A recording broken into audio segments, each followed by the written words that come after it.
This is NBR Today. The company building hot pools in Methven wanted only a $2 million grant from the Provincial Growth Fund, not the $7.5 million loan that was announced last week.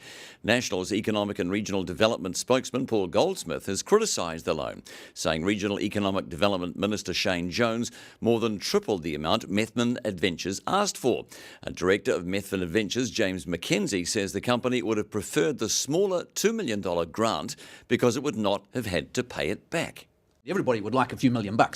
There's no question about that. And I've got nothing against the group here of putting the pool together. I'm sure it will be a wonderful enterprise. And I'm not critical of them putting their hand up and getting some money. But I am asking the question, this is picking winners in the extreme in terms of helping a handful of private companies out of the 500,000 private companies. And then secondly, we don't know the details of it.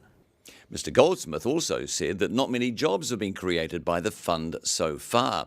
But Mr. Jones says many projects will take time before they're implemented. But I have not a doubt in my mind next year, in the middle and towards the end of next year, you will see jobs like leaves in an autumn storm. Precinct trading halted for a day on the stock exchange after it announced it's raising $150 million through a placement and retail offer. At the same time, it released its half-year financial results. The equity raise will be used to repay bank debt, which is sitting at $725.8 million. The $150 million will be raised by a $130 million placement and a $20 million retail offer. New Zealand shareholders will be able to subscribe for up to $50,000 in the retail offer opening February 22nd. The $130 million placement is fully underwritten at $145 a share. Precinct Chief Executive Scott Pritchard says the decision to go with the placement was to get some security in volatile market conditions. Meanwhile, construction productivity slips may have further pushed back completion of the company's Commercial Bay project in Auckland. Precinct is already holding $15.4 million in liquidated costs from Fletcher Building for delays before July last year. NZME has delayed the launch of its premium paywall after acquired technology arrived last year from the Washington Post. Last year, when delivering the company's interim results, NZME Chief Executive Michael Boggs said you'll definitely see it in the market in the 2018 financial year. The New Zealand Herald publisher says the launch of digital subscriptions is now on track for the second quarter of 2019. It expects to invest $1.2 million in targeting 10,000 digital subscribers within the first year. NZME said challenging market conditions had hampered its full-year result for the year to December 31.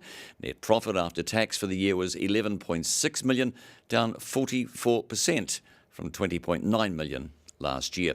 I spoke to Mr. Boggs about the reasons for the profit reduction. Two key reasons we've seen the profit reduction in the year. Firstly, the conscious decision to invest in some new digital initiatives, and now you mentioned the paywall, that's obviously one of the key ones, but importantly so's One Roof and the investment we're making there, and really happy to talk further on those. And really the second component is around the business confidence, or the reduced business confidence that we've seen in the market really in the last 6 to 12 months. And that's directly flowed through to some of the larger clients in New Zealand just spending a little bit less money through their agencies. The Heartland Group will benefit from the Australian Royal Commission's findings on misconduct on banking, superannuation and financial services. The Commission highlighted the rising need for reverse mortgages, one of Heartland's key areas of focus in 2018 and 19. Heartland Group Chief Executive Jeff Greenslade sees this as a key opportunity for Heartland, whose reverse mortgage market share in Australia has risen from 15% to 20% in the last year and has potential to become a $6 billion Australian dollar market. The Heartland Group reported a net profit after tax of $33.1 million for the 6 months ending December 31, 2018 and a return on equity of 10.3%. Revenue Minister Stuart Nash has no fears a tax on multinational digital companies like Facebook and Uber will prompt them to withdraw their services from New Zealand. National's finance spokeswoman Amy Adams told RNZ these companies do not need New Zealand and could pull out. But Mr Nash dismisses the suggestion and says the same claim was made when the government decided to impose GST on online purchases from overseas, but it hasn't happened. He says New Zealand is still part of the global community, and it's not the way large corporates do business to pull out of a country.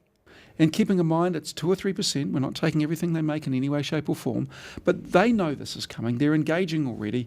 There are various... Who are they engaging with? Well, there are various proposals in front of the OECD. As mentioned in last No, but year... are they engaging with us? They will. Well, they've engaged in us in GST and online. They've engaged in online goods. They've engaged with us with online services. I have no doubt that when we put the discussion document out in May, then they will be part of the consultation process and they will put a submission in. And so too tomorrow. In Rodney Hyde's column, he argues governments should not build houses. Surprise, surprise. So for more on that and other stories, head to our website. Enjoy your evening. To unlock your 2 free articles a week, head to nbr.co.nz.